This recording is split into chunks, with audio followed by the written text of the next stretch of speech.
Got a big update for you guys on the Aunt Hefe situation, and things are getting a little bit confusing. So it was reported yesterday that there was a shooting at a taco stand on Sunday, which would have been the 17th of May. Everyone was saying that that is the murder that Aunt Hefe is apparently being arrested for. Well, now they're saying that that's not the murder. Now, I'm a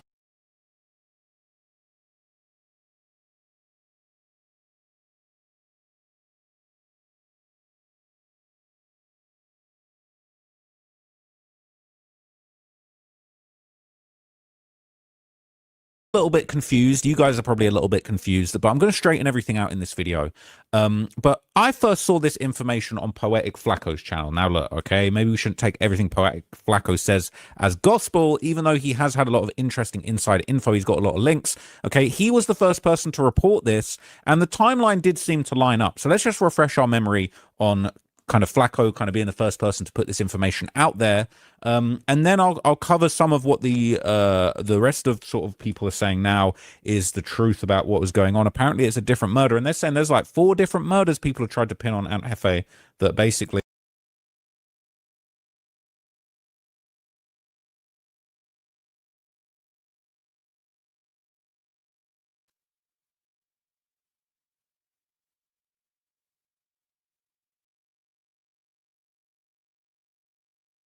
We don't know which one it is, but let's hear what Flacco said, and I'm going to update you guys. Where they don't know how to mind their business. So young Aunt Hefe is at the taco stand, minding his business, trying to get some tacos, trying to eat. A Pablo Blood pull up. I think like ain't the Pablo from like 5'4" or 5 Deuce, who knows, right? But the Pablo Blood pull up. Instantly, an altercation breaks out. He starts to bang on young Aunt Hefe. Where you from, Blood?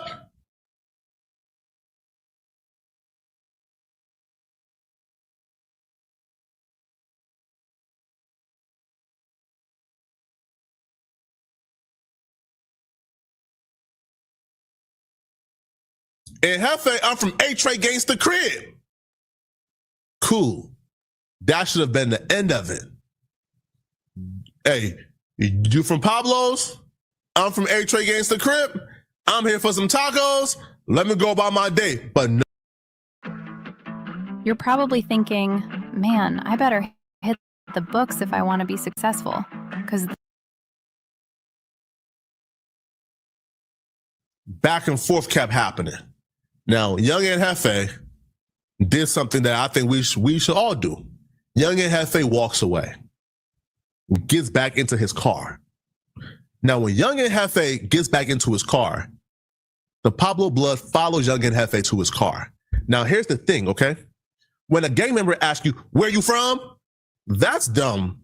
Asking you to validate, right? You have a right to walk where you're currently at. Now, my rights to walk and freedom of passage is my natural rights. It's my birthright, okay? My natural right is freedom of passage and my freedoms. Okay, so I can walk anywhere I want to walk because that's my natural right as a human being, right? And nobody has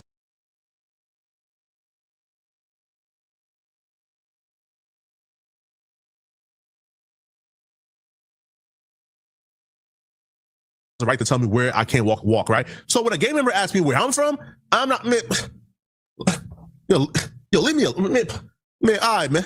I ain't answering none of that, bro. But, gang culture, that's the thing. So Aunt Hefe answers it. Now, I guess when young Aunt Hefe is going back to his car, the Pablo Blood probably feels like he got the best of the situation. And he wanted to get the best of Mo. So he follows young Aunt Hefe to the car. Aunt Hefe is in the car.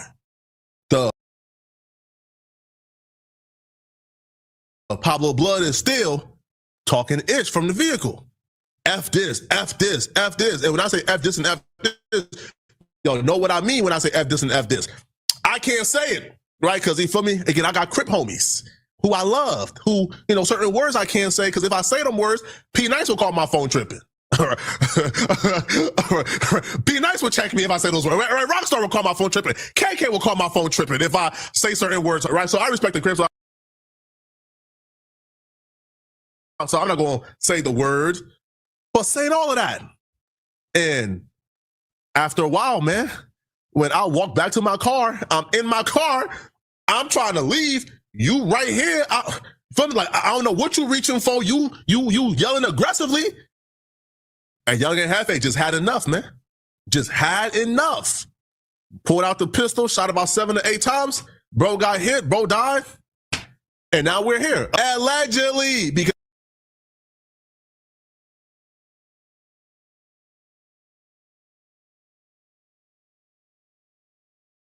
he's still fighting the case, he could be completely innocent. This could have all been a misunderstanding. So that was the original version of the story from Flacco, right? And now an alleged video of the shooting itself at the taco stand is going around. But this might not be the shooting, okay? So let me just check this link before I go too far. Okay, this is allegedly the footage. Now, I'm gonna take this off screen once the actual bullets start flying, but you're gonna see the what basically happens before, okay? So a bunch of guys, I guess this is on the side of the street, not far from where the taco truck is. Somebody pulls up, right? They're having a conversation, looks like a sort of tense exchange of words. People are, you know, arguing. It looks like somebody's kind of getting called out. This guy's walking over.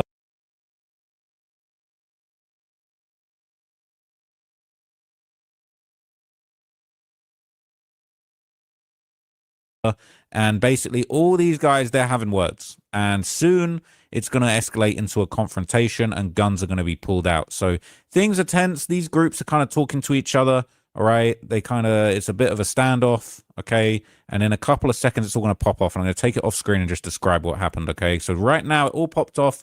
People start pushing each other. A gun gets drawn. Numerous people look like they're firing shots. And one person is laid down in the middle of the sidewalk on the ground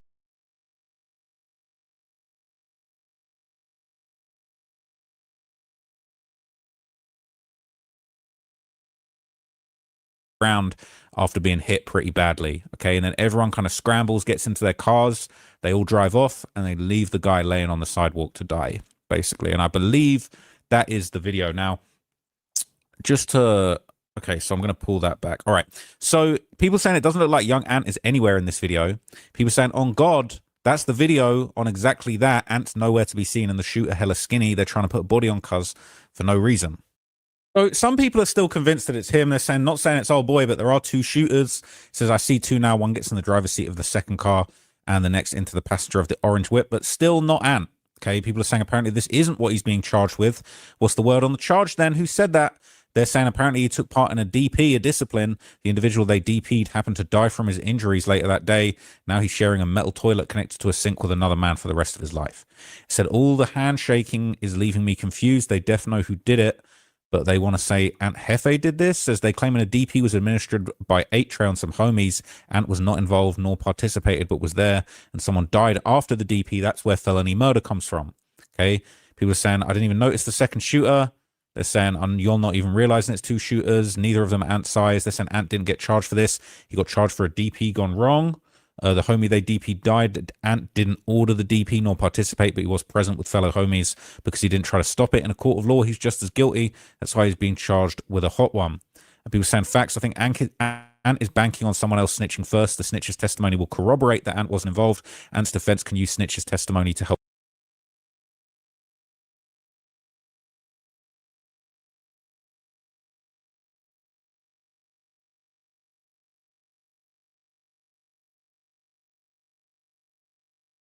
get charges dropped, and his name will still be good in the hood. Not gonna lie though, if I was Ant, I'm snitching. I don't give a F. I'm not doing life for some shit I had nothing to do with. On top of that, in 3 days I'll be 3 years away from 40, wife, 2 daughters, close family, a legit business owner. I'm not staying loyal to no homies who intentionally put me in a twist. They got me effed up, right? So saying no way that's Ant. Look at the build and how quickly he's moving. They're trying to dirty up his name for real. They're saying these YouTubers are scum, all right? And there's a lot of posts about me going around. We'll get to it. So the only thing Flacco said was that the last car, which the white truck may or may not have been a car that I've seen Ant drive to no jumper. I don't know where you got picked up for. Maybe he's the registered owner of said car, but he's not in any video. So who knows? So they're saying one of these cars could be his. I don't know. Okay. So there's still a lot of debate over which incident this is, okay? There's still posts going around on Cali banging. They're saying this is the brother of Lil Bandit from 5'2" Pueblo Bishop Bloods, who was shot and killed at that taco stand. This post is saying he was killed by Young and Hefe, who was asking, the brother was asking for justice on the news. There's a candlelight at the location of the murder, and as you can see, this is where the taco stand murder took place. You can see the surveillance footage was kind of from up here, filming down on here, and this is where the individual was shot. So that's the candlelight for him. And that's the brother basically saying he wants justice. Being on the news asking for justice is wild. They're saying you're going to keep saying Ant killed him with absolutely no evidence. Y'all crazy. This is all cap. Flacco just made a new video breaking everything down. He showed the video of the shooting. It definitely wasn't Ant. That's why the YouTube man throws the book at dudes, because they don't understand innocent till proven guilty. They just take the first deal. Smart founders know something most people miss. Get your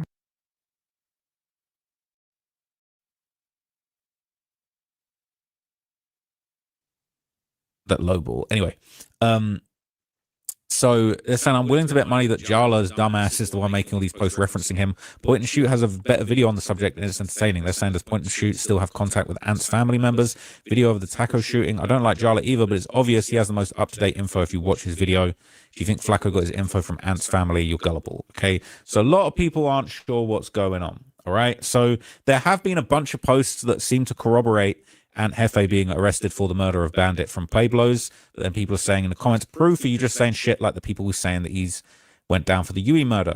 It says a Pepto on Sedi Nash page confirmed it said Buddy was trying to buy a burrito and seen Ant and tried to bang on him, and Ant said he from H-Ray finna do life in prison gangster crip and stepped on shit barefaced at the taco stand on Slauson and Holmes. They're saying fake info, right? So they're saying he from Pueblo. So people are saying it's fake info. He about to sit down for a gun regardless. They're saying people keep getting their info from Sedi Nash page. So Sedi Nash, he did do a post and he basically said that he thought Ant had been picked up for the murder of Big U's son. He's supposed breaking news, bruh. He's supposedly Ant Hefe is the one who killed Big U's son, Baby Yui. Boy, if this is true, if he's the one who did that,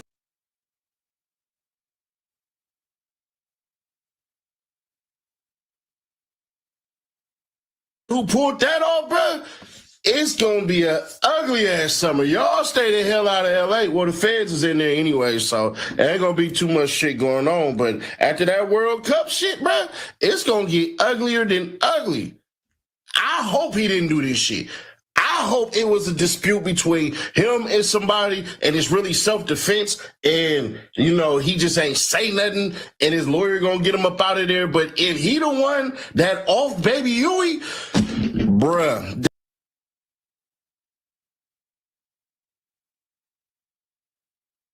This shit gonna be bad. This gonna be bad. And I mean, this gonna be ugly. So Sedi Nash is claiming that, right? But people are saying it's cap. Saying this is the same dude who said Ben 10 was going to be dead by Thursday following the shooting and said he was a vegetable, right? Sedi Nash is a liar. People aren't feeling Sedi Nash, okay? So it's interesting, right?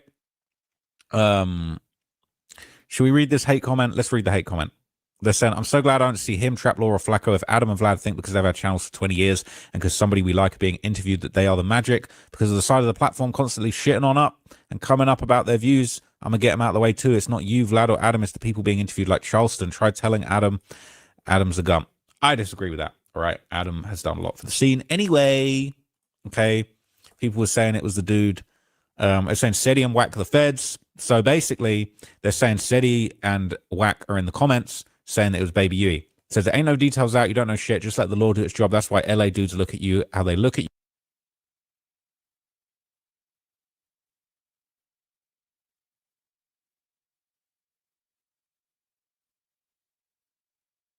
You always doing weird stuff.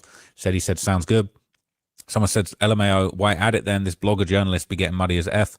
And then someone says, would you like me to say what LA is saying? They're saying he the one that got Baby Yui out the way. You rather that? So that's been posted around a lot, okay? And there's a few other things that Sedi Nash would post that he kind of made him believe that Hefe might have been involved in that shooting. He posted this kind of questionable video of Hefe seemingly accidentally admitting a shooting that I think we saw before. Do you remember this? I don't know who this person is, but Hot Topics is pertaining to the shooting I did the man.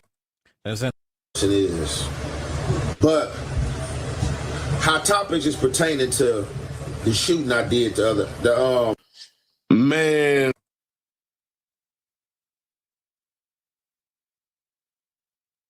They're saying the shooting I did the other day. Okay. So obviously he would kind of bring up all these rumors in more detail about, you know, Aunt Hefe potentially being involved in the murder of Big U's son. And he would kind of elaborate sort of later in the video on this theory and give a bit more info as to why he thinks that's the case. I just got some breaking news, bruh. They saying that allegedly, supposedly, Aunt Hefe is the one who killed Big U's son, Baby Huey. 69th and 5th, 69th and 5th, this guy got shot and killed. 77th Division.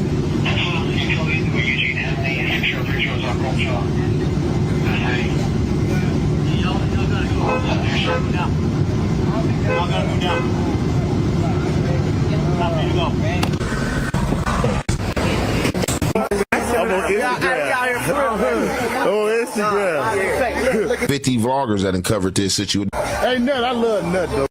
It done been shit about 50 vloggers that uncovered this situation. This the hottest thing on social media. Every day it's a new element, a new something that happened. Oh, it's gonna be a gang war. Oh, they probably did it. Oh, this would happen. So it's just like that's a neutral spot. All type of people, everybody.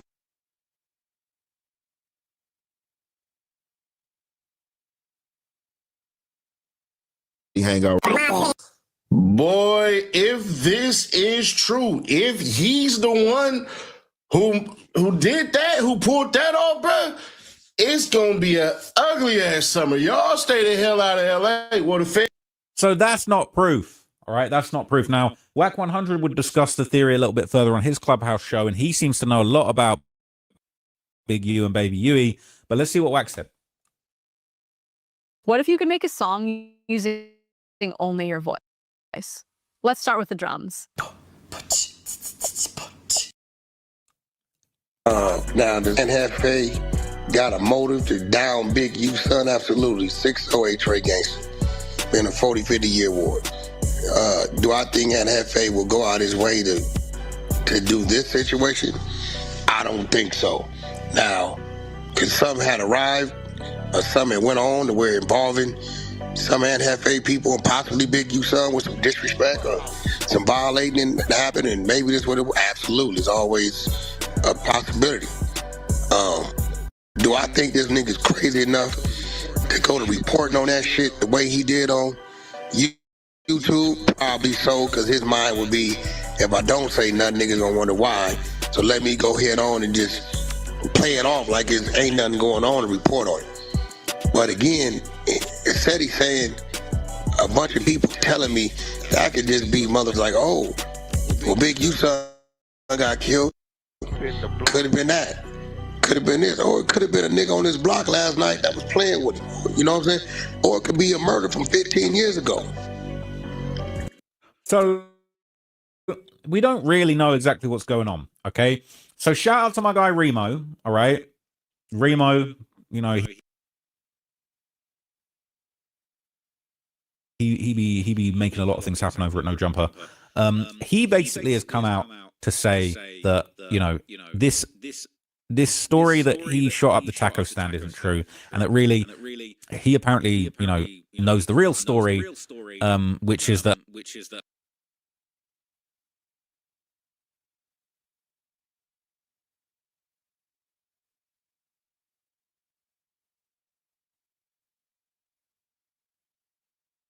apparently there was the DP, as we saw in those Reddit comments a few months ago. Somebody died, and they're saying that's what he was picked up for. So Remo's posting this. Shout out to Remo, that's my guy. But he also ain't got no evidence, right? Just like Flacco ain't got no evidence, Remo ain't got no evidence. Yeah, nobody got no actual evidence. It's a whole lot of talk at this stage. Yo, just to update on the Aunt Hefe situation. I know a lot of rumors and shit been hitting the internet. Everyone's trying to say that young Aunt Hefe was actually involved with the shooting at a taco stand. I'm not sure about that. From what I'm hearing that young Aunt Hefe was actually arrested from a situation that stemmed from like a few months back. I'm hearing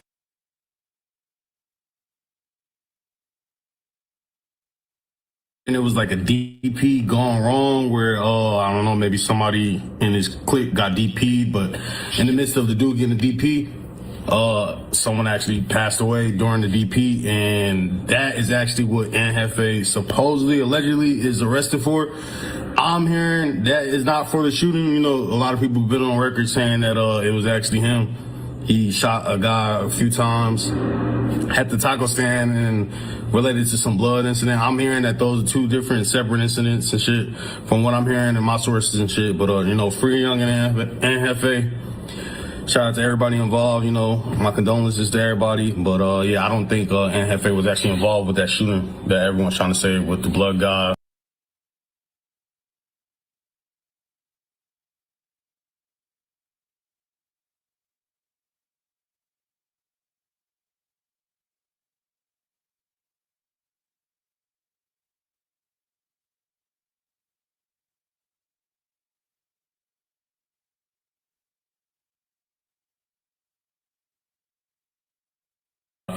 From PB or wherever, but it was actually from a situation that stemmed from a few months back.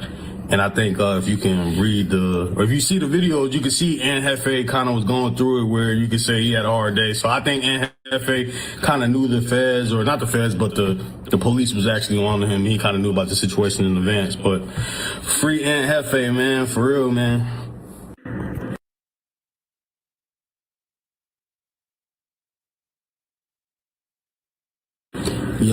So basically, okay, there's some new information now that's come out about this. Flacco has actually just revealed that Ant Hefe, he wasn't the only person that got arrested for the murder. Apparently, there were 3 other members of the 8-Tray Gangsta Crips that also got arrested in this case. So this is the update from Flacco. Ant Hefe was picked up. Again, this is directly from family members of Ant Hefe, okay? Ant Hefe was picked up for a conspiracy that took place a couple of months ago, a murder. What was this conspiracy? What was this murder? Well, let me explain, okay? Ant Hefe is from 8-Tray Gangsta Crips. 4 8-Trays were arrested yesterday. Ant Hefe was just one of them. There were 3 others that was arrested. Now,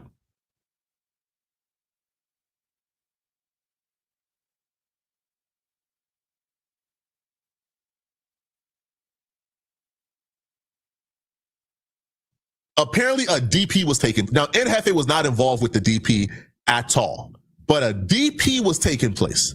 Now, when the DP is taking place, they brutalized and beat up the dude so bad. I don't know if weapons were involved. I don't know what were involved, but they brutalized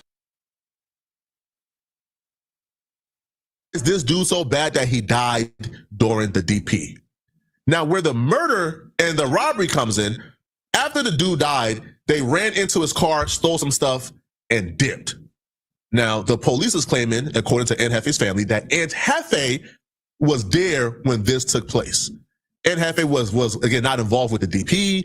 He did not punch anybody, hit him, but he was present when the DP took place. And because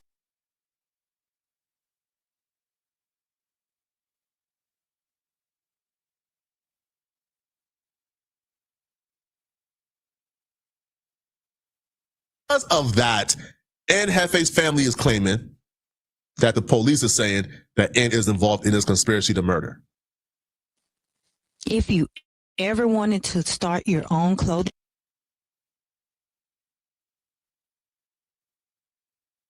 that's why Ant Hefe is in jail, according to his family.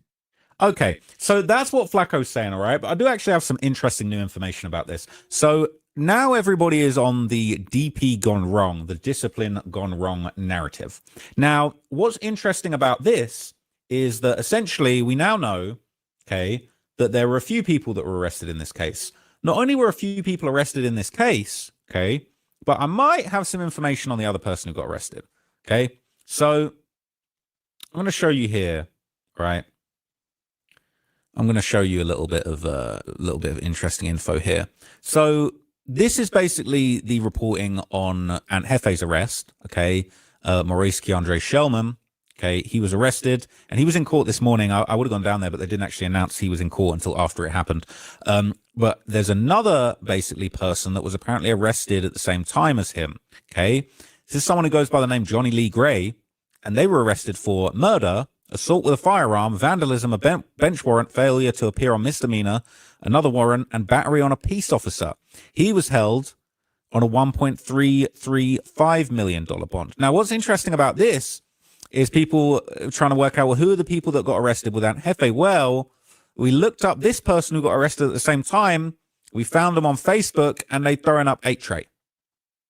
They'd thrown up 8-Tray, okay? So this is the set, right? They've thrown up 8-Tray, same way Ant's throwing up 8-Tray.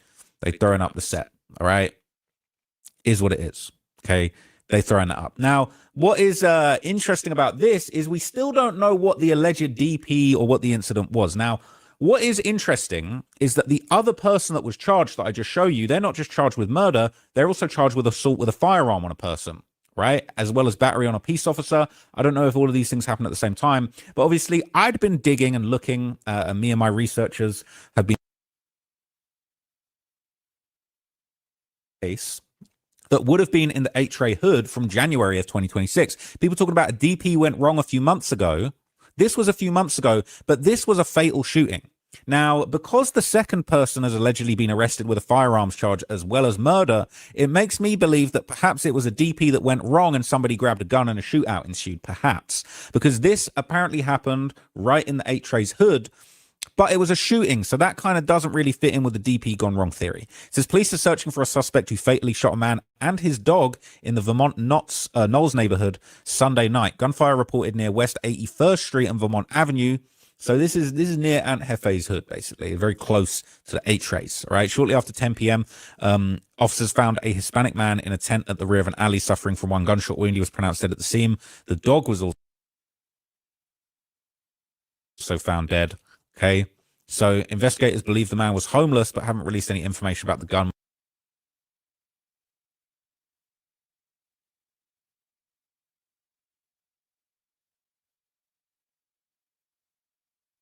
or a possible motive. So that's not sounding like a DP gone wrong, but there are a few other interesting cases of people that were actually found beaten to death.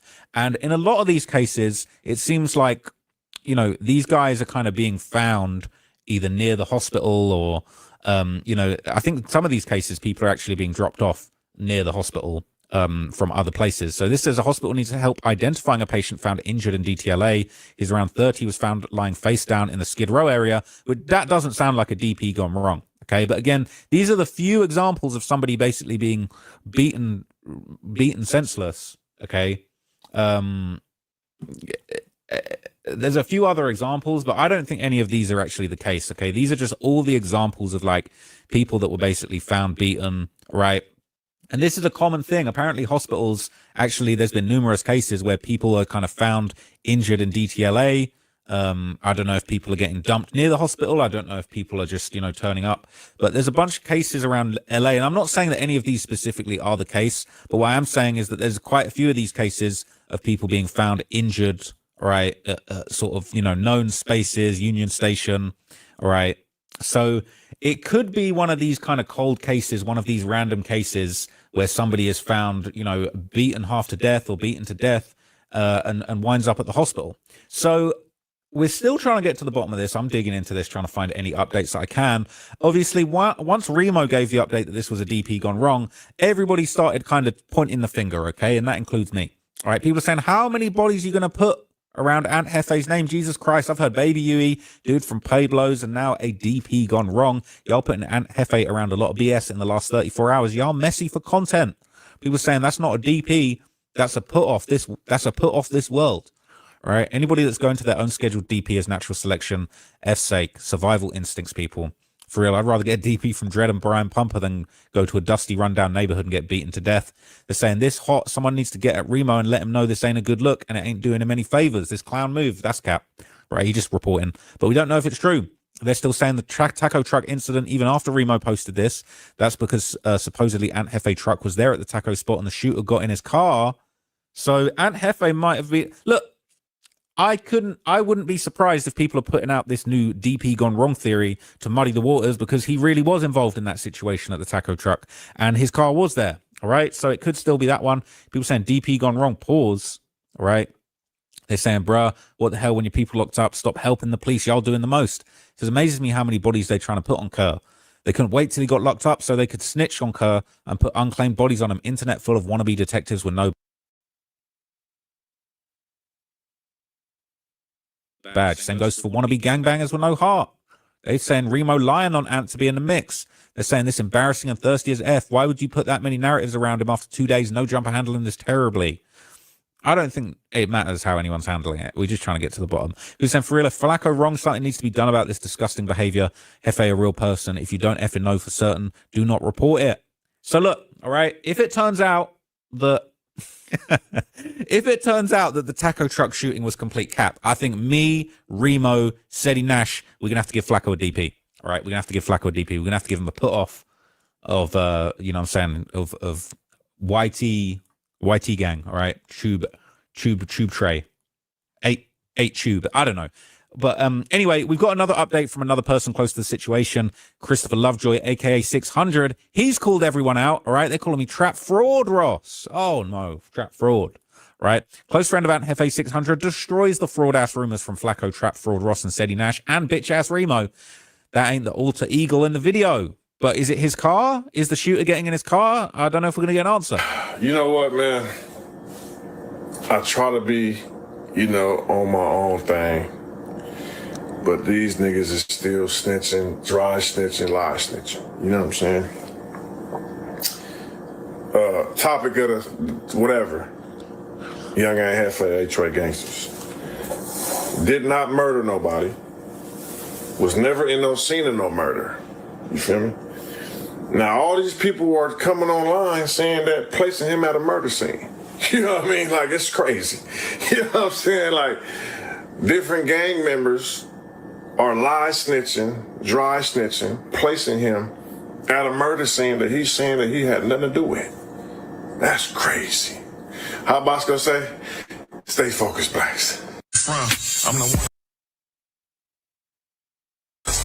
I'm trying to pay off your loan.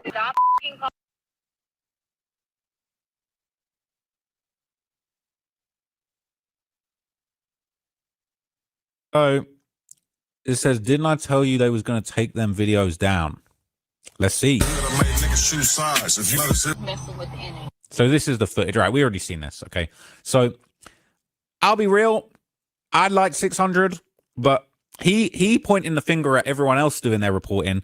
Bro, you reporting once again, just like everyone else with no facts, no evidence. Ain't no evidence, right? So 600, he wants to be part of the fake news club. But at the same time, it's like, bro, if you're going to do that, like, let us know. Let us know what really happened. Don't hop on here and talk about, yeah, no, you guys all fake news. He didn't do nothing. Anyway, no proof, no information. We're just trying to get to the bottom of this. Now, a lot of people have been saying, how the F did Flacco know what happened before everyone else? Well, it might be the case that he didn't know because it's not true, right? Okay. People saying it posted. Now, I'll be real with you. I did actually see this shooting get posted in the Reddit before Flacco dropped his video on it. Okay. And I don't know if someone in the Reddit just found a story that was cat, or if maybe this hasn't been debunked. This still could be Ant Hefe driving away from that scene. People saying, so is it this shooting or Big U's son? They're saying it's the blood, all right? But in spite of Remo allegedly setting the record straight, once again with no evidence, some people are saying that that's cap too. They're saying now Officer Remo is saying it was a DP gone bad and Hefe being locked up has nothing to do with this blood being killed at the taco stand. They said Hefe was at home sleeping. It's an LMAO, yeah, a DP happens in the street in front of a taco stand, right? That's not the same thing, okay? And Big U, son, DP gone wrong, which is it, right? The YouTube streets throwing everything they can at young Ant. People saying Seti Nash is the only one saying anything about the Big U shit. He has no clue what he's talking about. His credibility loses points every day. Worst part is if people were to believe this shit, it could cause real issues that he doesn't have to deal with because he lives in Texas. They're saying Snitchy Nash, the sexual... We ain't going to read that, man. That's nonsense. Okay. But anyway, I'm still unsure, honestly. I'm still unsure. I feel like this could actually be the taco stand situation. And I have a bad feeling that now people might be trying to muddy the waters just in case what was put out there originally was true and it's getting around a little bit too much. So I really don't know. I will be keeping an eye on this story and I will update you guys as soon as I have an update. But for now, you can't debunk the taco stand story just because a bunch of people are coming out saying that that's not the shooting with no evidence doesn't mean that, you know what I'm saying? Like, okay, Show me some proof that this is a DP gone wrong. Okay, show me some proof that this is Big U's son that got killed. No one's got anything. Okay, so until we actually hear it from some legal paperwork and we actually get some updates officially, I think right now we're just going to still be speculating. And I don't think there's a problem with that.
Salute, man. Glad to have you on Cam Capone News, man. Glad to be here. Man, that's what's up. So, you recently out of jail. I heard that you've been out of jail about a year now? Yeah, I've been about a year now. April 28th made a year. Yeah, thankfully. Yeah, that's what's up, man. That's good to hear, man. You know, you have a pretty interesting story dating all the way back to the 50 Cent era and even before. You know, so I'm going to go ahead and just get right into your whole story and growing up and everything that you've been through. So for the people that don't know, can you tell them where you're from and what it was like for you growing up? I'm from all over South Jamaica, Queens. You know what I'm saying? I grew up in 134 in Guybrook, but I got roots in South Ozone Park and Richmond Hill as well. You know what I'm saying? I grew up like a regular child, regular ghetto kid, man, you know? My mom, she had 3 kids. I had no father in the house until she met my stepfather, you know? South Jamaica, Queens, rough streets, but mama made it work for us, you know? Okay, what are some of your earliest memories in South Jamaica, Queens? Oh, man. What type of memories you talking about, Cam? Like where we want to go? Like, listen, the neighborhood was crack riddled, like, you know? I used to go outside. I used to see crack valves all over the streets. Like, I'm talking about all over, strewed out. In my schoolyard, PS 121, we used to see gunshot shells, things of that nature. You know what I'm saying? Stuff that a kid shouldn't be exposed to at that age, you know? We seen crack fiends, we seen dope fiends, we seen multiple shootings, things of that nature, you know? That's what it was like growing up. Not just South Jamaica, South Ozone, South Richmond Hill, like, it was different. How old were you when you seen your first shooting? Oh, man. I want to say about 8. And what'd you think when you seen it? Like,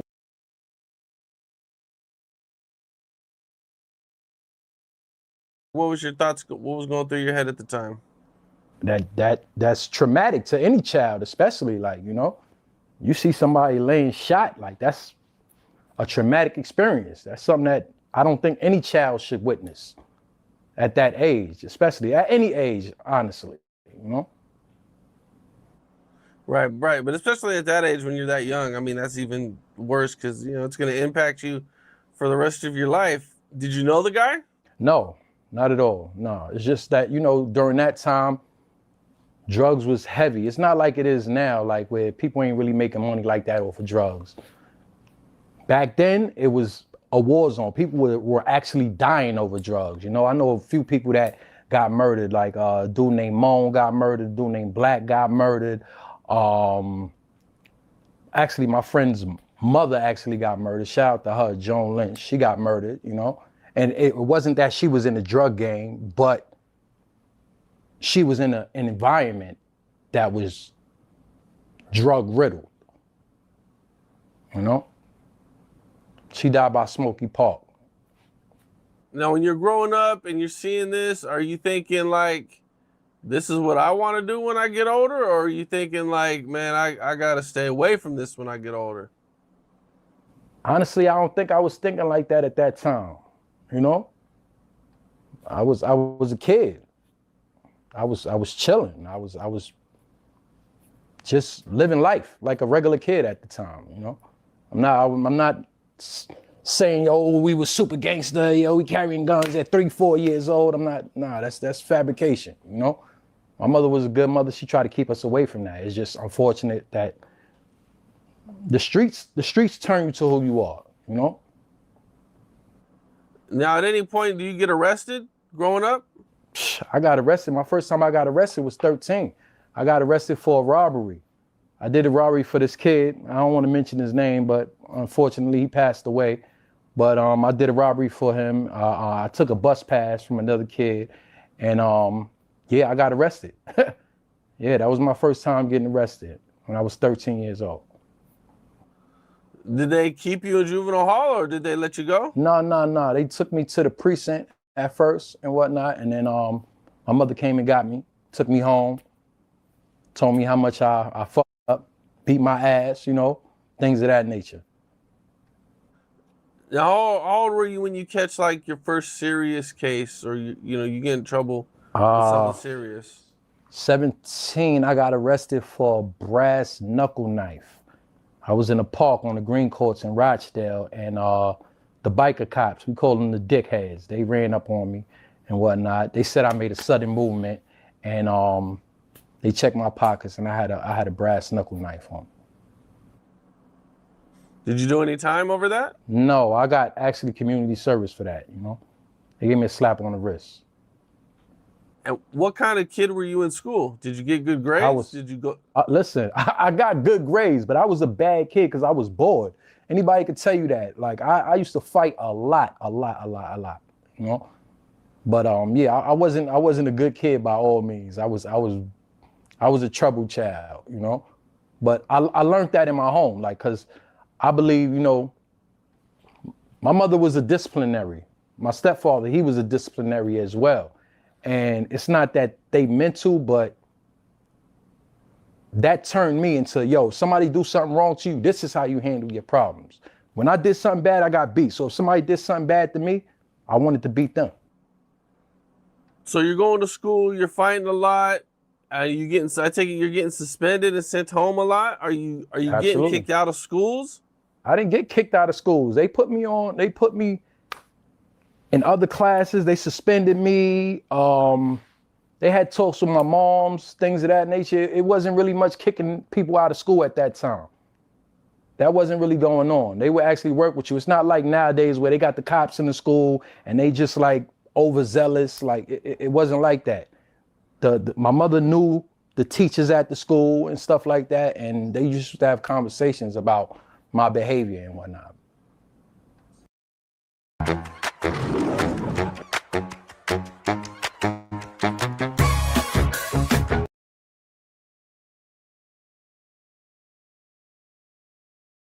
At some point, you meet Tony Yayo? You know Tony Yayo since you were a kid? I know Tony Yayo since I was a kid, yeah.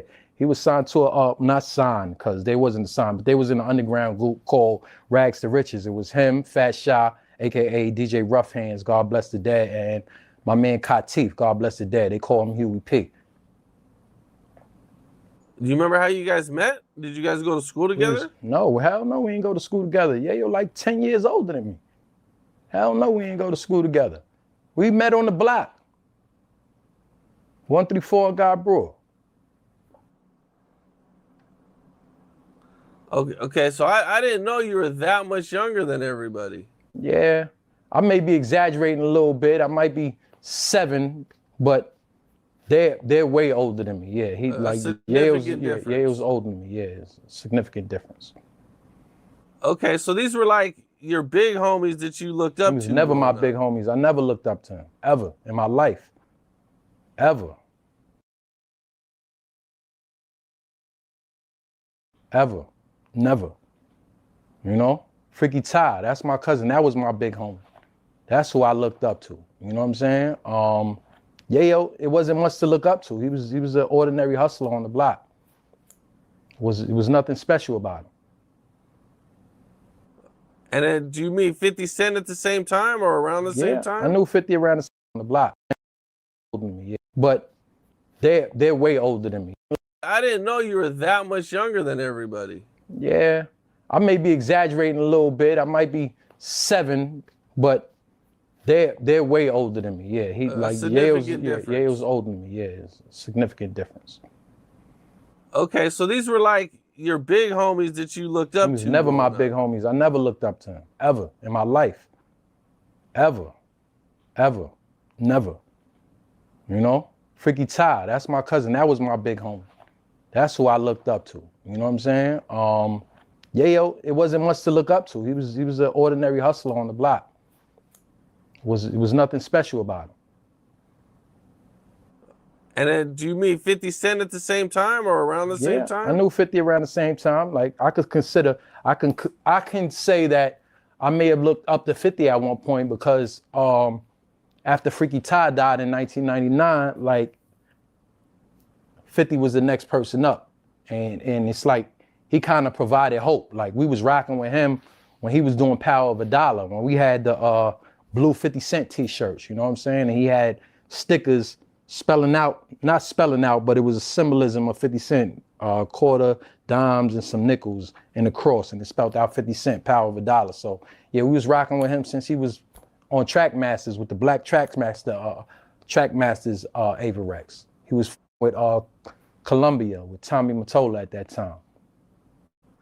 Now, do you remember how you ended up hanging out with them, or, you know, being that you're that much younger? I mean, our block is a melting pot. It's old, it's young, it's people that's in between. We all from the same block. We from 134 on God Brewer. Like everybody was up there hustling. Like I was hustling weed, Smurf, El Dorado, they was hustling dope. You had people that was hustling crack up there. Everybody was just trying to get money at the time, you know? Fifth he was like kind of removed from that environment at the time. He wasn't really selling drugs at the time because he just signed the deal with Tommy Mottola and whatnot with Columbia. So he was kind of removed from that, but he used to be on the block, you know? I hear a lot about 134 and Guy Brewer.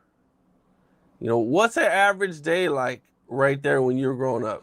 Oh man, it was good days on 134 and Guy Brewer, man, you know? Weed, money, liquor, guns, anything you can imagine was on Guy Brewer. You gotta remember, that is like, it's one of the hot spots in Queens, the 113th precinct to tell you. It's a hot block. You got people from Rochdale, you got people from the back blocks, you got people from behind the boulevard, you got other people coming down to go to school to 7th. It was chaotic on a lot of days, you know, but it was a good vibe though, you know. Sometimes it gets sticky because it's the hood, but it was overall it was a good vibe. What would you say your like wildest situation growing up there? The wildest situation? Man, I don't think that's for the camera. Come on. I don't think that's for the camera, man. It's like, oh man, can I get a situation that you can talk about? Maybe not the wildest, but the wildest one you can talk about. All right, so this is a crazy situation because I remember we was on the block and a dude walked through the block with his girl and whatnot. I didn't really like this situation too much because I'm big on respect and I'm big on fairness. You know what I'm saying? Like you can rule with power, but that power eventually becomes null and void because somebody comes along that's more powerful than you. So they take that power from you, right? But then if you rule by fairness, then people will always respect you. So there was a time that we was on the block and a dude walked through with his girl, and he walked through a whole bunch of dudes because our block is any given day is flooded. It's not like that now, but it was 20, 30 guys on the block. And when the guy walked by, dudes threw a duck sauce at his head. And it was in retrospect, it was corny, but everybody was laughing about it. I really wasn't jacking it, but that's one of the scenarios, but. Okay, what happened after you guys threw the duck sauce at him? I mean, what you gonna do? You got 20, 30 people. What is the dude really gonna do? It was really like some bully shit, so I really didn't respect it, right? But that's one of the wild situations, you know? But there's other situations that it been dice games, like Tony Yayo was at a dice game, he was, right? But that's one of the wild situations, you know? But there's other situations that it been dice games, like Tony Yayo was at a dice game, he was rolling dice with somebody, shit went left, he got smacked, guns came out. It was a wild, wild west situation, you know? So there's a lot of dice games going on 134 Guy Brewer. Yeah, on the Snake Path in Rochdale when they had the benches. Yo, 50 is a funny because he used to do things like he used to bring the Brooklyn dudes out there. He used to bring Monster Jaw and Sticko, the 551 dudes out there. And we used to be rolling dice across the street from the boulevard, right? That's by Circle 5. And they had benches. They took the benches out. But he used to bring these dudes and not say nothing. They just used to stand around. It was sort of like an intimidation tactic that he used to do. Nobody knew who they was, so people was looking around like, yo, who are these dudes? You know? So yeah, that was, yeah. it was some times on 134, like.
Not many people could spend 1 billion, but if anyone could, it's this guy. Floyd generated that throughout his career, and now it is legal battle after legal battle, and people are claiming that he's broke. My guy is in financial straits. You know, he was very flamboyant and flashy with a lot of his money. It almost seemed like impossible, even if he lost a lot of it. How can he actually go broke? Well, no, he lost $8 million on a house in Vegas, $54 million in loans. Another house of his just got foreclosed on. What? He sold his plane. Logan Paul says he owes him like $1.2 million. He also owes Dubai royalty money. He's underwater with the IRS. Many people claim that Floyd has lied a lot and even at times scammed his own audience for this flashy lifestyle. We got options. It's just the lifestyle that Floyd lived. Yes. I think he can't fathom to just live a modest lifestyle. It's like he gotta be lavish. Right. He's got to have those videos where he shows you all the watches, where he opens the case up, you know, all the money. You gotta show that he got $1 million in his backpack. And, you know, he got the latest watch and the latest car. And looking back at their friendship now, one thing we can say again is 50 Cent was right. And you will find out why he was correct about Floyd at the end of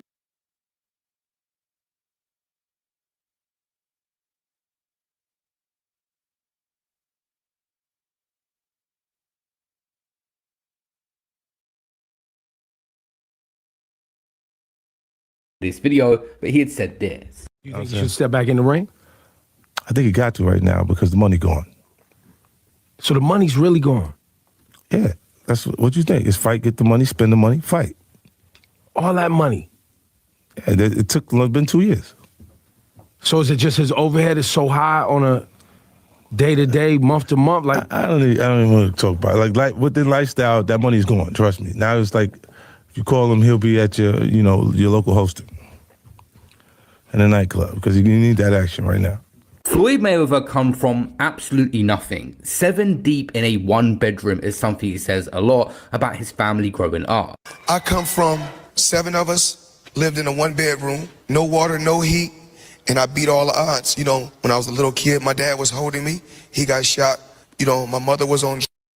My dad went to prison. And one day I was at my mother's home. And, you know, my mother was barely able to make ends meet. And I seen her struggling. I can remember I was in the 12th grade. I came home from school and I said, you know what I'm gonna do? I'm gonna take a chance. And I took a chance and it paid off. But something you cannot buy is the heritage of a boxing family that Mayweather name. His father, Floyd Mayweather Sr., boxed, his uncle Roger Mayweather boxed, and of course Jeff Mayweather as well. Floyd Mayweather started boxing at the age of just 5, and he was running apparently 6 miles as a kid. He began his proper training by age 7, being fitted with his proper pair of gloves and regularly training at his neighborhood gym. First, I want to thank the good man upstairs for giving me this opportunity to win the national championship. And second of all, I want to thank my father. He's the best in the Midwest, I must confess. For all the rest is no contest. You see now the next in line is Floyd Mayweather's grandson, who he trains with regularly. The difference is that Floyd Mayweather didn't have a choice, is what the family say, because he grew up with absolutely nothing. Why do you think Floyd was so good at fighting? When somebody is taught something very, very young, that's the one thing that they hold on to. No matter what they do in life, that one thing that they were brought up on doing is basically going to always be there for them. Do you think you wanted to fight, or there was just no choice? Well, he had no choice. He had no choice because he was too young at the time to choose anything. Right. It was his dad making that choice for him. His dad tried to make him what he did. Yeah. One of the best fighters ever lived.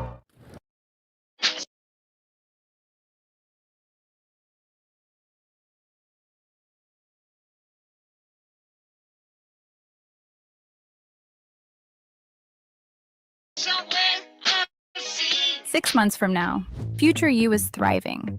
You've got your own business. So if you're discouraged right now, you don't think it's possible, look at this house.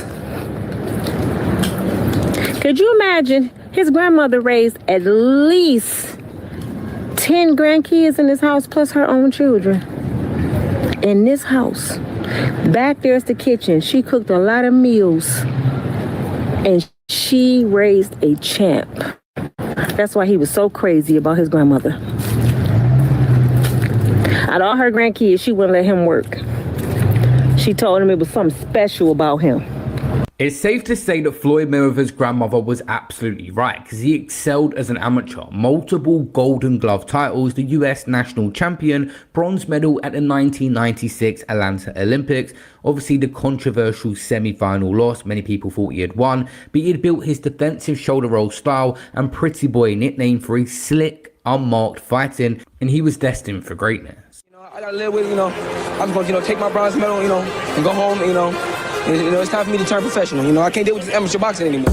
Floyd Mayweather turns pro and gets a KO on his debut. He quickly rose with knockouts and won a WBC super featherweight title in 1998 in his 18th fight via a TKO of Hernandez, and this was his first major title. His early purse for this title fight was over $100K, which he said then was life-changing. The best feeling I ever had was when I got $100,000. When you come from nothing, from poverty, from nothing, you get a $100,000 check, because $100,000 at that particular time felt like $100 million. But once you receive a $100 million check and $50 million check on a regular, then it's just... No, but what I'm saying, when you received that first one... The $100,000 feel better than $100 million. Because that was my first check. Floyd Mayweather then defended his super featherweight title multiple times and moved up to lightweight and won the WBC and ring titles in 2002. He won the light welterweight titles and the welterweight title in key fights like Diego Corrales in 2001 and Toro Gotti in 2005 with his first major pay-per-view. And this was now life-changing money. The big fights with Zab Judah. And the huge paycheck that changed him forever was the Oscar De La Hoya fight in 2007, where Mayweather earned around $25 million. But you throw a lot of money around, don't you? Why not? You can't take it with you. I mean, there's no Brent trucks pulling up at no funeral home. So, I mean, you got to be able to enjoy your money, but make your money work for you. Carpe diem, seize the day, live every day. Absolutely. That's Floyd Mayweather's strategy. My strategy is I'm a hustler. I'm a hustler, no matter how you look at it. Just because just because I may wear a diamond necklace or a big diamond ring, because another guy he wear a ring on his ring finger, and he's no better than I am. He's doing the same thing I'm doing, but he's just sweeping his dirt under the rug, and mine is out in the open. Because another guy he wear a ring on his ring. My strategy is I'm a hustler. I'm a hustler, no matter how you look at it. Just because I may wear a diamond necklace or a big diamond ring, because another guy he wear a ring on his ring finger, and he's no better than I am. He's doing the same thing I'm doing, but he's just sweeping his dirt under the rug, and mine is out in the open. Money doesn't make people happy, but you've got a hell of a lot of it. And are you happy? Am I happy? Absolutely. I'm happy because my children are happy. I'm happy because my mom is happy. I'm not happy because of the money, because I was happier when I didn't have the money. As he was becoming a pay-per-view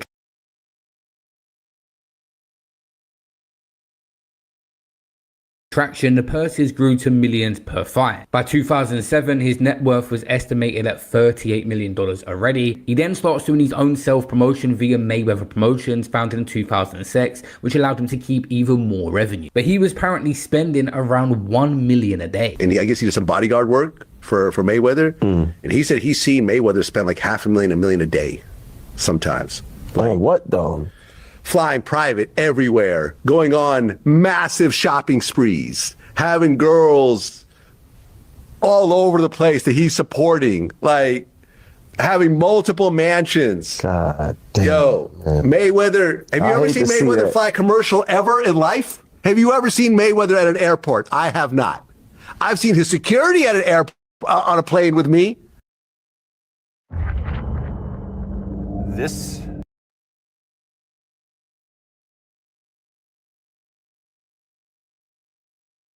Mayweather was spending a lot of money, but he was making a lot of money. The pay-per-views just kept growing. His net worth surged. By 2015, he was worth an estimated $350 million plus. With the spending a lot of money, but he was making a lot of money. The pay-per-views just kept growing. His net worth surged. By 2015, he was worth an estimated $350 million plus, with a massive record-breaking pay-per-view fight with Manny Pacquiao. The fight in 2015 between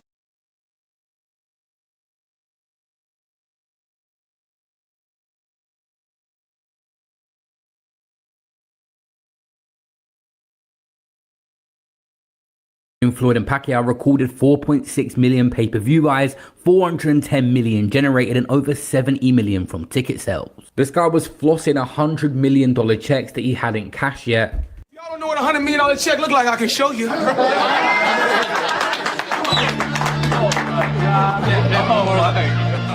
To take him to that 50-0, August 26, 2017, he beat Conor McGregor and apparently earned around $275 million, one of his biggest paydays, and this was meant to be his last fight and pushed his career earnings to over $1 billion. I bought myself out my contract from Top Rank for $750,000. When I left them, the McGregor, the Pacquiao, and the Canelo fight, I made $750 million just with those 3 fights. How much money has he made from boxing? There's a staggering number that he's earned an estimated $1.1 billion in his career from boxing. Like, the idea that Floyd could ever be broke just sounds absolutely ludicrous. Because no matter what habits you have, like, you know, there's people that says, yo, if you give them $5-10 million, they could never spend that money throughout their life.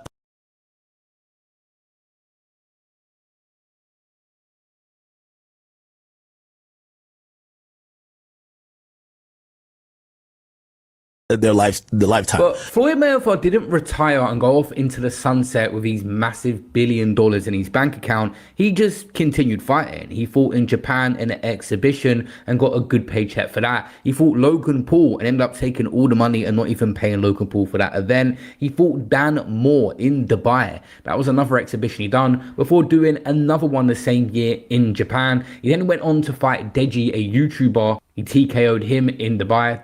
He comes to England at the O2 Arena and fights Aaron Chalmers. That went the distance against a reality TV star. The next year he fights John Gotti III, which ended up having a rematch to it as well. So Floyd Mayweather done numerous exhibitions after he retired just to maintain his lifestyle. It's crazy that everybody keep asking me, Why you not coming back to fight? Why you not coming back to fight? So I look at the fight game. I said, okay. I said, you know, fighters fighting, they make 3 million, 4 million, 6 million, 7 million. Some may make 10 or 20 million. But I'm doing exhibitions and I'm making 20, 25 million, 100 million for exhibitions.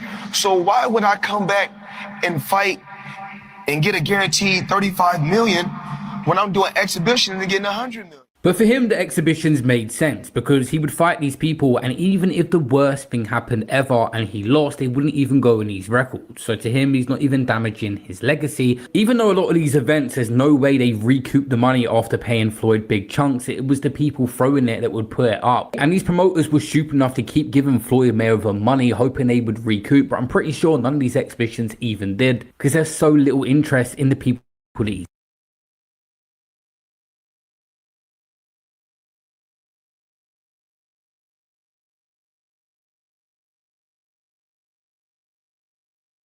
fighting. So it's not him putting the risk up for these events. But now, as we get into the next segment of this video, we're going to talk about how Floyd Mayweather now is going to be risking his 50-0 record and making a comeback for the money. Floyd Mayweather is what, damn near 50 years old? He has 3 fights this year. Why? Why is a retired man that's been retired for quite some time has to go back to fighting? Well, you can speak on this because you the real estate mogul. I heard of some shit in New York. Say he put a lot of money into that, bro. The lifestyle that he lives, it's not sustainable. It's hard to maintain. $500K in a day? Every single day. I don't care if I'm a billionaire. I don't care if you're a billionaire, fam. I'm not doing that. Clearly, you need some bread. So it's like portraying this lifestyle. I got this, I got that, which is cool. Everybody wants to have good shit and live good, but that comes with a price tag. And they selling this false narrative to sustain that lifestyle. It's not that easy, bro. And you know how they say, like, you can't fly private forever. I'm not doing it. I'm not going and spending fucking 40, 50K to go to Miami. Well, I can buy a fucking first class ticket that costs me 1,500 or 1,000. Big difference. I'm gonna humble myself. I'm gonna wait in a fucking line. Don't matter if you have hundreds of thousands, millions, or billionaires, the same principle. If you're not disciplined in managing $100,000, you're not gonna be disciplined handling $100 billion. So can we speak on it? Yeah, you damn right we can fucking speak on it. Yeah, I'm not a billionaire, but I know how to manage millions because I've done it. So if I know how to manage millions, what do you think what happens if I get $1 billion? I can manage $1 billion too because I know how to manage $1 million. So at the end of the day, it's about discipline on how to manage your money. Let's just say right now, no one spends like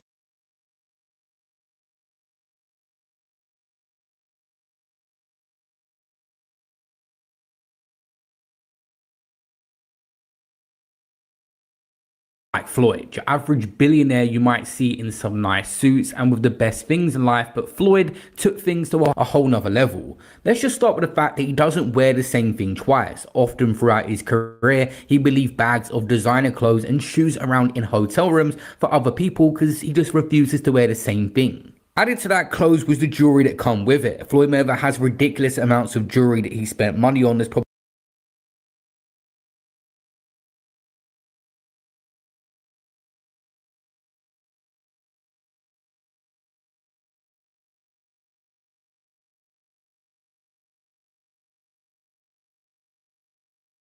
depreciated in value, even spending around 17 to 18 million on one watch. Take 30 watches with me. If we add 10 more days, I take 10 more watches. But then I say, F it. If I want to bring out the one and only, then I bring out the watch that costs 18 million. I can produce a watch today and put a retail price of £20 million. Does it mean that watch is worth £20 million? No, there's only one person in the world that is stupid enough to buy it. His name is Floyd Mayweather Jr. I could sell you a bottle of wine that I bought at local supermarket for a £5 and I say it's a 40 quid bottle and you'll still buy it. Floyd Mayweather bought multiple properties all over the world. He said he invested some real estate, but he had his mansions of his own that he had to maintain. Each of these, of course, come with ridiculous amounts of cars that he would buy outright. Nothing on finance or release that could make more sense as these would depreciate over the years. Floyd Mayweather just bought numerous cars for each mansion and filled up the garage, looking like some real life GTA. And he's been doing this throughout his career and even after he retired. Creating custom clothing with Tap Stitch is simple. Start by choosing a garment, then click Design Now. Ferrari. Cameraman, follow me.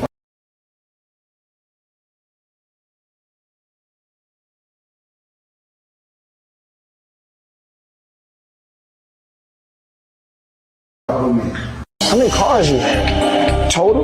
Probably 100. I got 3 garages. I parked 40 cars in the inside. There's a place for black cars, a place for white cars, and then we got trucks. In LA a little wild. The roads are really not good in LA, so we normally just drive trucks. Do you walk in the car, Max? Yeah, I get it from somewhere. When you get to that elite level, when you want cars, you already know what I want. I've already drove everything.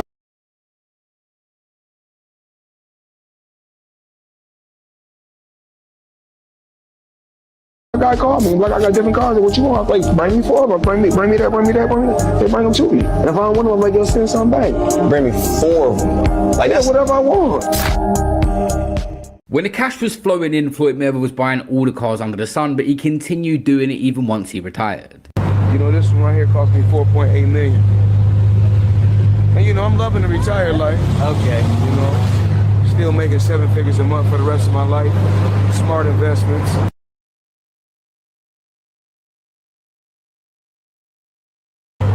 So I really want to thank Al Heyman. That's a beautiful car. So with all this, and you making money like that, you got no reason to come out of retirement then, man, right? I got the, you know, I was 4.8. The watch about $2 million. Okay. You know, it's about 1.250. I do what I do. I do a little bit. Yes, sir. I think they definitely earned the right to call that money made then. Definitely. Money made all day. You know, okay. Smart investments. That's all. Yes, sir. Not just drivers, Floyd Mayweather has ridiculous amounts of security on his payroll. There's the iconic photos of him and like 10 security guards everywhere he goes. These are bills and stuff that you got to maintain month by month.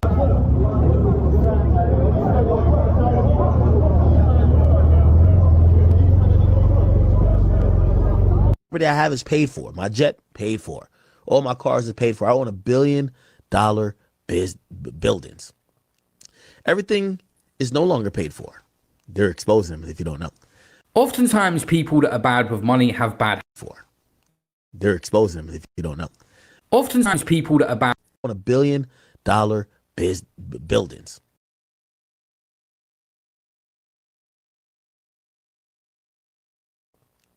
Everything is no longer paid for. They're exposing them if you don't know.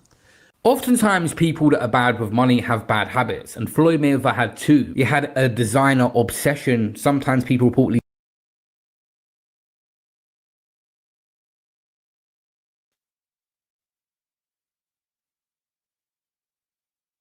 saying he spent multi-millions in single shopping sprees. Not only that, Floyd Mayweather loved a gamble, often posting his winning bets to Instagram to make it look like he knew what he was doing, but we all know what gamblers do. They hide their losses in secret. Everything's a facade on social media with most celebrities, often posting his winning bets to Instagram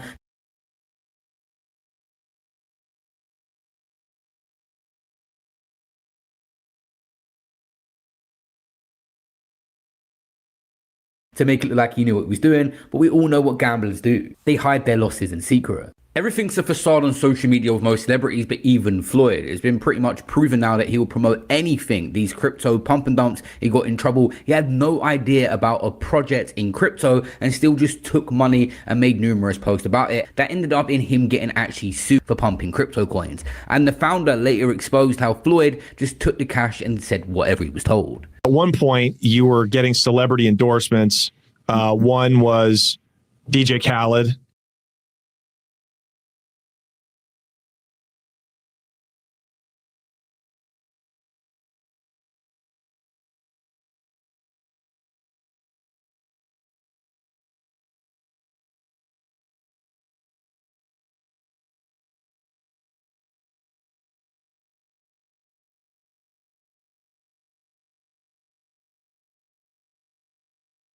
Hilarious. And Floyd Mayweather. Yeah. And he posted on his Instagram him taking this what do you call it? The Centra card? Centra card. The Centra cards. And going and purchasing something with his Bitcoin at a store. Yeah. He did that knowing that it didn't work. Floyd Mayweather doesn't know anything that's going on, really. So like what we all know that. Yeah, yeah. The guy can't read, Yeah. How much did you guys pay him? Like $1 million. He took that, the guy, salad, hilarious. And Floyd Mayweather. Yeah. And he posted on his Instagram him taking this, what do you call it? The Centra card? Centra card. Yeah.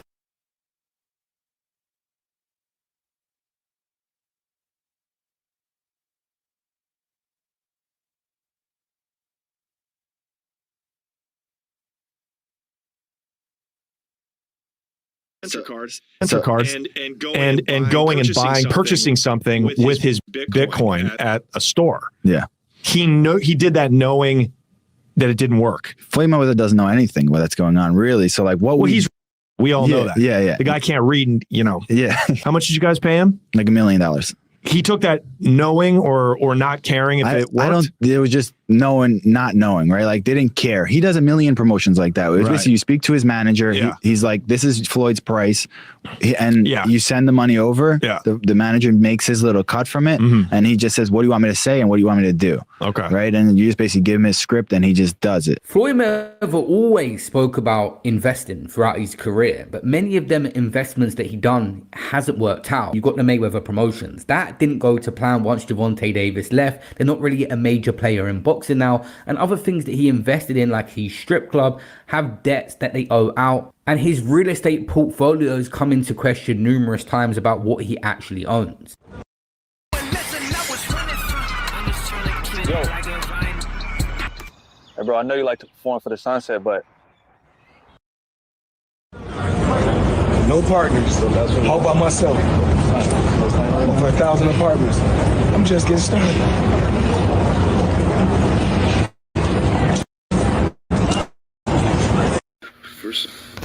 For some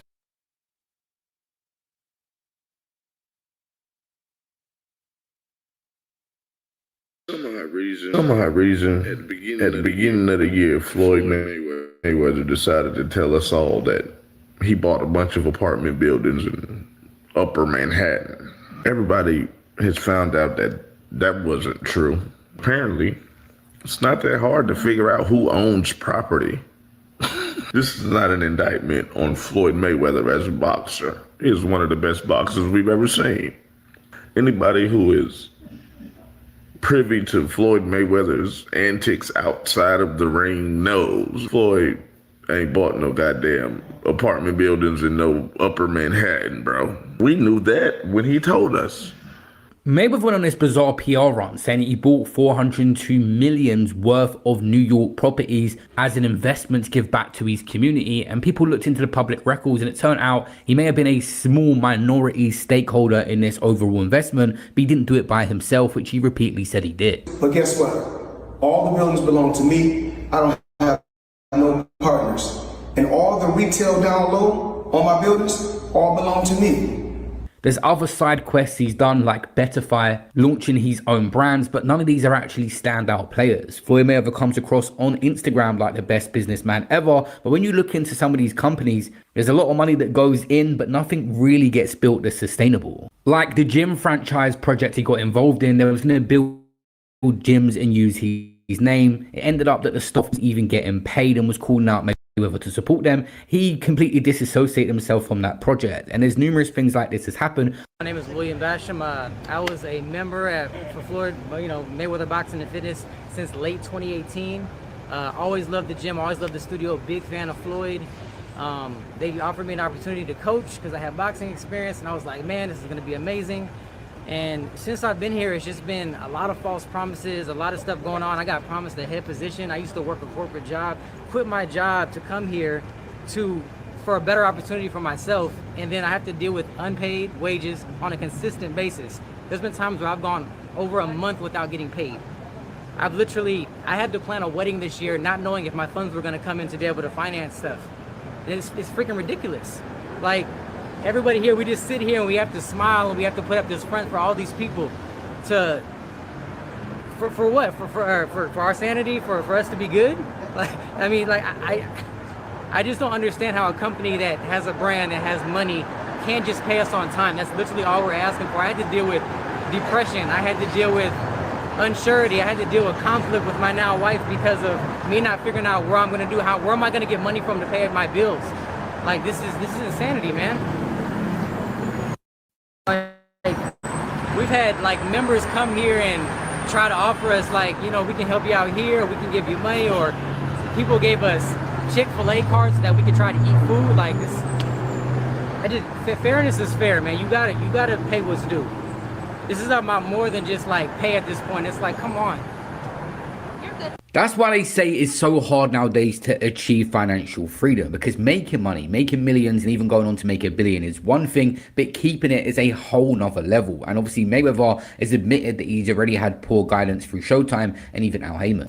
I mean, look at Floyd. Like, Floyd spends money like it's a tap. Like, he's got a tap, just like unlimited amount of money. Money's just flowing. And even as much money as he's made in his career, which he's probably made as much, if not more money than any boxer ever, like, there's all these lawsuits. Like, he hasn't been paying things, and he owes money on this and owes money on that. And it's like, and then he's got to come out of retirement. Yeah, that's tough. Yeah. That's tough. I think it's just the lifestyle that Floyd lived. Yes. I think he can't fathom to just live a modest lifestyle. It's like he gotta be lavish. Right. He's got to have those videos where it shows you all the watches, where he opens the case up, you know. All the money. He got to show that he got $1 million in his backpack. And, you know, he got the latest watch and the latest car, and look what I just bought. And when you get into latest watches and latest cars, you get into that shit. Like, boy, that money goes quick. Yeah. Bugattis are like 3 million. There's watches that are 3-5 million. That's crazy. So you buy a watch and a car, you're down 10. That's nuts. When you reach the billionaire status is when really you can afford a plane. People like Kylie Jenner have done it themselves, and Floyd Mayweather actually bought himself 2 planes, Air Mayweather and Air Mayweather 2, and ended up actually selling his $60 million customized Gulfstream, the Air Mayweather, in late 2025. The aircraft was disposed as part of an asset liquidation to address his mounting debts. At one point, it seems Floyd Mayweather had access to 3 jets in total, but people like Conor McGregor and Dana White could sense things were coming for it. You look fucking great. I feel good, training hard. Feels great. Did Floyd not take out his own jets? Floyd's got 3. So Floyd's got the what money else he got? and he got tax 2 problems. Yeah. That's what he's got. Oh, That's Lord. That's heavy shit. That's heavy shit. It's hard to get out from underneath that. Fucking right it is, especially when I'm on top of you. Stop scrolling and look at this sequence. Just watch. Right, what? I'm not even gonna overthink this. 1,000 on one hand. Let's go. I am feeling lucky. This is so weird to you. Feel it. Okay, we got a 10 and a 9. That's 19. We're chilling. Hey, dealer's showing an 8. It's not perfect, but we're good. Oh, I'm standing. No questions. Ironically, Floyd Mayweather warned Conor McGregor about going on spending sprees, saying he would end up on welfare and blowing his money. 4 years ago, Conor was collecting welfare checks. Were you ever in that position? And if he keep being on that spending, if he be on a crazy spending spree, he gonna be back on welfare. You think so? You think he's overspending? I don't know. I mean, but you know, like today when I went to the boxing gym, I went there in my Aventador that I own. And if you go look at All Access, those are cars that I actually own. When you see my son driving, that's his Rolls Royce. Ironically, Conor McGregor's actually made smarter investments since that fight. Floyd has a lot of companies, but Conor's have actually sold for hundreds of millions. He's got big investments for his other companies, even at the old Donald Trump. So he didn't actually need the advice. Floyd Mayweather should have taken his own advice back then. Now, when you just start purchasing at random, there's many fees that come with everything. Example, you buy a mansion, you got to maintain the grass, you've got the electricity bills, you've got cleaners, you've got staff, you've got all sorts of things here, and you've got cars in the garage that need their regular checkups. When you own multiple vehicles, there's expenses that come with it, but imagine having literally collections of 50 cars or 60 cars and all different things you got to pay out for. You might slip one payment, it doubles or triples, and Floyd Mayweather has a lot of people around him, but are they maintaining everything to precise details? It gets hard when you own multiple things. There's so many different problems. Then before you know it, a bunch of people just start complaining. There was stuff that Mayweather wasn't showing up for, like appearances. He had been paid for the event, he didn't turn up. They take him to court, win the battle, then he doesn't pay the legal fees, and things just start to mount. Even Logan Paul, he done an exhibition with him and didn't pay him. No, I didn't make as much money as you'd think fighting Floyd. Did you get paid from that? He still owes me $1.5 million. Maybe more. How does he owe you the money? Why don't you just like... Here's what happened. he pre-sold the fight using my likeness to some company in, I think, Dubai or like the Middle East. This is my understanding of it, for $10 million cash. We ended up doing the fight in the States with a different company. That is the company that put on the fight. That is the company that paid me. But he sold our fight with my name and likeness to someone else in Dubai for $10 million cash. It's our fight, bro. Our deal was 15%. He smoked me. So I got 15% of it. 15% of $10 million is $1.5 million. That company that paid him that money is suing him. I actually don't know the status on that lawsuit. I should check in because he still owes me money, but he has a bunch of legal trouble at the moment that I don't think I'm ever getting. And there were many different situations, like jewelers calling him out. One of the major New York jewelry dealers, I was hanging out with him at this guy's house. Yes. Because this guy spends millions on jewelry. So this guy was there. Me and him got into a conversation. He said, Floyd Mayweather is broke. His spending has outpaced how much money he's making. So I talked about this on camera. I was like, oh, you're a hater. You're jealous of his money. You're broke compared to Floyd, blah, blah. Well, recently the IRS filed a $7.3 million tax lien. That's when... for unpaid taxes from 2018 to 2023. For 5 years, unpaid taxes. When I saw that yesterday, I'm the same. I thought it was all BS for years until I saw the lien yesterday too, the 7.3 million. Yeah. I said, oh, this shit real. This shit real. He started to realize he could use his name to get things and do a pay later scheme, and things just started to catch up with him. Now, earlier we said that he made $1 billion, and that's the narrative that many people have said. But also a lot of people do not believe that, and it actually comes into question with the next thing that happened. There's reports online that Floyd's a billionaire. You think it's bullshit? I know it is. They're claiming he was doing $100 million a fight, and I'm claiming he in his whole career has made about $100 million. Mike Tyson, to put in perspective, when he fought Michael Spinks, that was the biggest fight of all time. When that fight happened, one got 30 million and one got 29. No boxer's ever made 130 million in one night. The Google search is saying 250 million against Manny Pacquiao. It's a comical number. $250 million to go and box? From where would he possibly have gotten that money? Just pay-per-view buys, right? If you do 3 million pay-per-view buys, that's $60.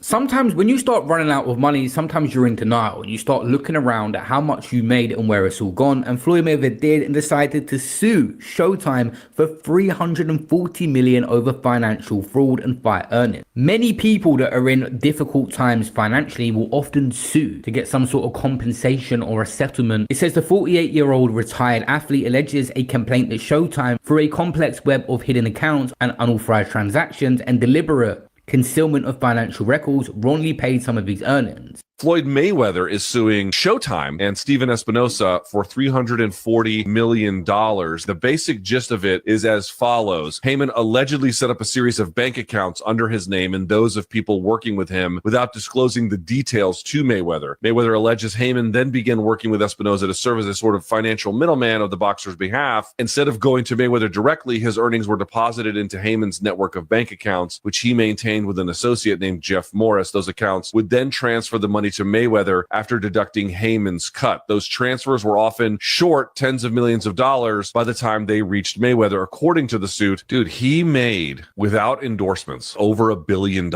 in fight purses. For him to be in this predicament where Business Insider is talking about how he's in debt to jewelers, plus the guy who is his current advisor has been charged and previously in various courts in New York and other places for forms of fraud. Maybe Al Heyman did steal from him. I do not know. But my spidey senses are tingling. It's just happening at a weird time in Floyd's life. He's doing it at a time where he appears to be uniquely financially vulnerable. Yeah, I mean, why now? Why today? This is an event that happened 8 years ago, something along those lines. More than that, really, from 2013 to what, 2019 or so? Yeah, it does seem like Floyd does not make very good decisions outside of the ring. Makes great ones in the ring. This wasn't the only lawsuit that he was engaging in. Interestingly enough, Floyd Mayweather was about to sue a media outlet for actually saying that he's broke and he's blown a lot of his money. He was going to take him to court and sue him for $100 million for ruining his reputation. The Business Insider spoke to multiple people close to Mayweather about his financial situation. Someone said he liked the tangible element of having cash in his hand and watching it come and go. Said David Levy, who worked closely with Mayweather from 2010 until his last professional fight. David Hall, Mayweather's accountant in the early 2000s, said Mayweather spent heavily without setting aside enough to pay taxes. Having a good accountant will literally save you from all this mess, but Floyd Mayweather changed to different people over the years. What occupation lets you work with whomever you want and gives the opportunity to change lives with every transaction? Where your hard work directly relates to increased income? Which job lets you name your own hours and create your own working schedule so you can spend more time doing the things you love? Start a new career in real estate from the comfort of your home and change your life for the better. Define your own future and seize the opportunity. Now is the time. Visit the CE shop to learn more.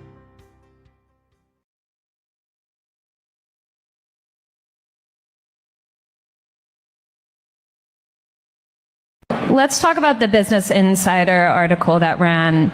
Yes.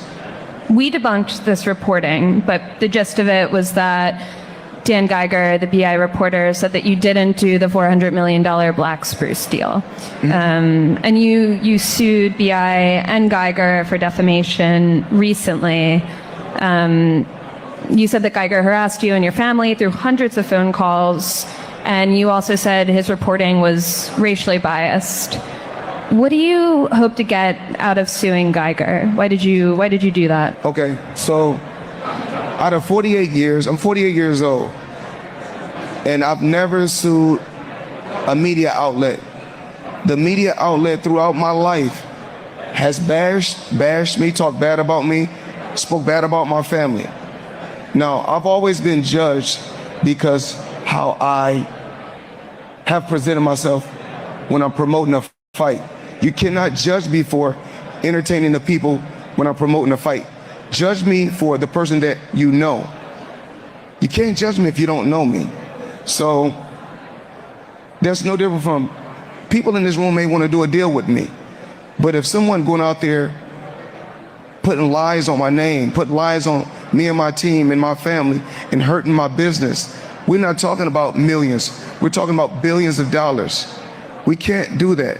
So this is my first time ever filing a lawsuit against a media company for speaking bad about my company. I'm not a liar. I'm a lot of things, but I'm not a liar. I worked hard to build my name, to build my reputation, and I'm not going to let anyone go out there and smear my name and talk bad about me, talk bad about my family, or talk bad about my company. So that article sparked rumors that you are bankrupt. How do you respond to that? I don't think you have publicly responded. Well, everybody's entitled to their own opinion.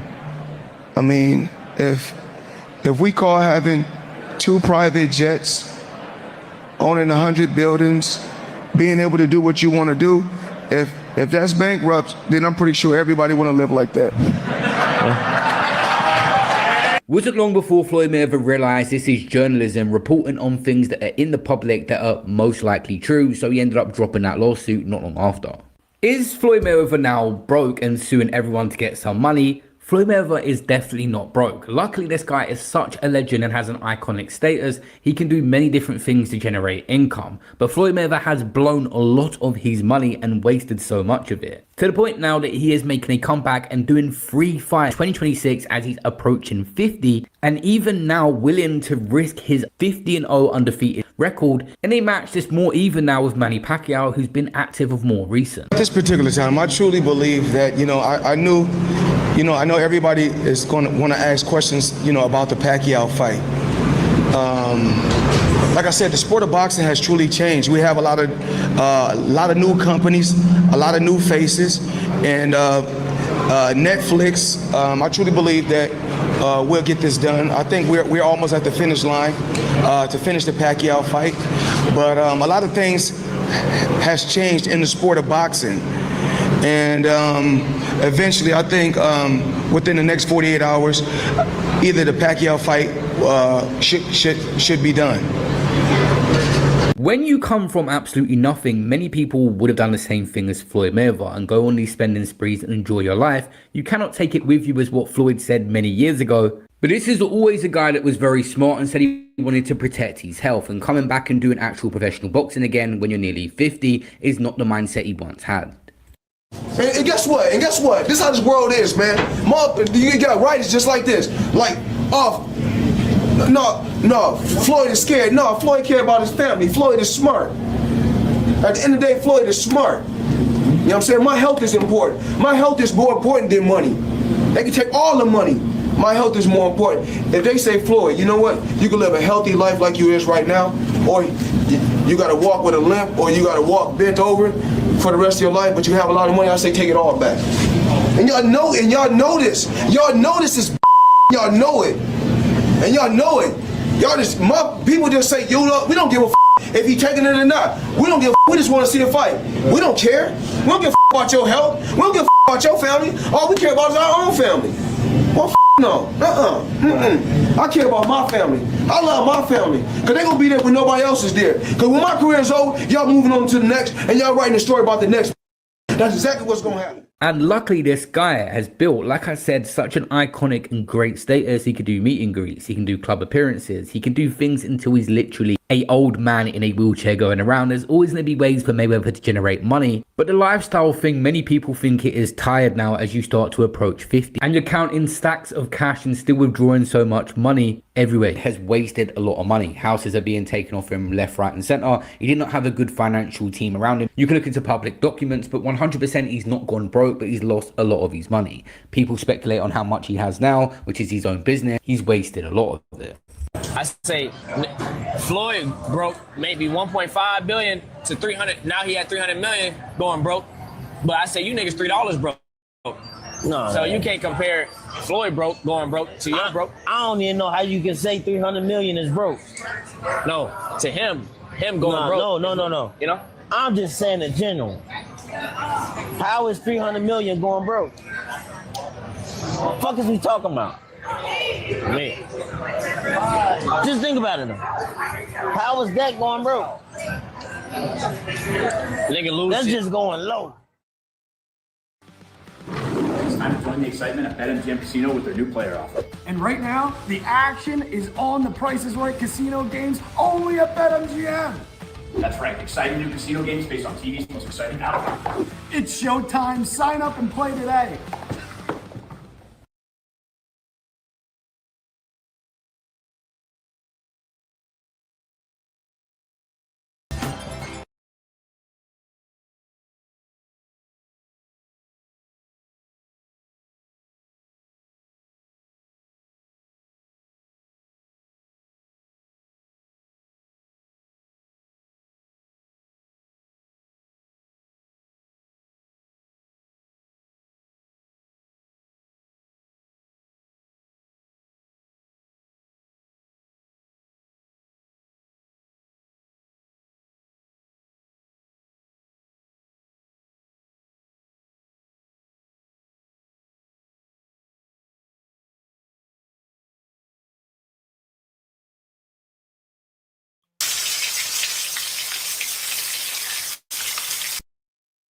Makeup, 18 pounds of makeup, get the best hair, fake fat ass, all that shit, and it'll be good. We gotta just do that. Like, damn, I'm ugly today. What the you think we want some makeup on money? Be dive like Soulja Boy music? Soulja Boy? I just like Soulja Boy talking shit. I don't really, but it's music for more for like kids. You know what I'm saying? I'm sorry, Dr. Daniel. I'll be drawing sometimes. I can apologize to you. I'll be drawing. I do. You understand, Dr. Daniel. If you're a real doctor, you understand this. When your man